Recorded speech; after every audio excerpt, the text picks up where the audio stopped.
আসছে মানে চারদিকে পিঠার আয়োজন শুরু হয়ে গেছে। বিভিন্ন ধরনের পিঠা পাওয়া যায়, তার মধ্যে বিশেষ হচ্ছে ভাপা পিঠা আর একটা হচ্ছে চিতই পিঠা। তো আমি যেখানে থাকি আমার বাসার একেবারে নিচে কাছেই এই চিতই পিঠাটা আর ভাপা পিঠাটা পাওয়া যায়। তো ওই ভাপা পিঠাটা একদম গরম নিয়ে আসছি। আর দেখেন পিঠার দাম বেড়েছে একদিকে, তবে সাইজ কমে গেছে মানে এতই চিকন হয়ে গেছে।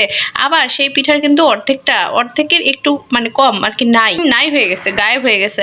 আর পাশাপাশি হচ্ছে চিতই পিঠাটা, এটা খুব সুন্দর বানায়। মানে আমি জানি না, বাসায় আমরা যখন বানাই দেখবেন চিতই পিঠাটা বেশ শক্ত শক্ত হয়। ওরা কিছু একটা দেয় যে কারণে হয়তো অনেক নরম হয় আর অনেক মোলায়েম হয়।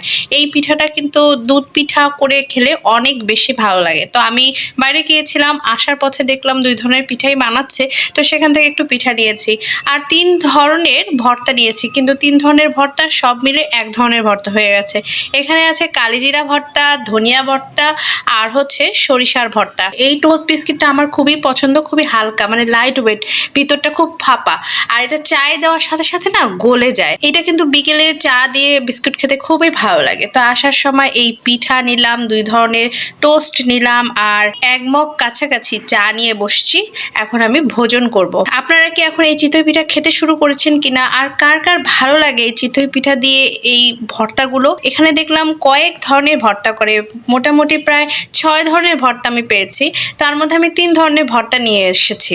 আমার এগুলোই মোটামুটি ভালো লাগে, আর অন্যগুলো অতটা ভালো লাগে না। যেমন শুটকি ভর্তাও আছে, সেটা অতখানি ভালো লাগে না। শীত চলে আসছে আর এখন নিয়মিত চলবে এই পিঠা খাওয়া। ভিডিওটা এখানেই শেষ করছি। কেমন লাগলো জানাতে ভুলবেন না। আর রোকসানাস ডায়েরি পেজের সাথেই থাকবেন, যারা শুরু থেকে সবসময় আমার পাশে আছেন। অসংখ্য ধন্যবাদ আপনাদের। ভালো থাকবেন সবাই। কথা হবে, দেখা হবে নতুন একটি চমৎকার ভিডিওতে। আল্লাহ হাফেজ।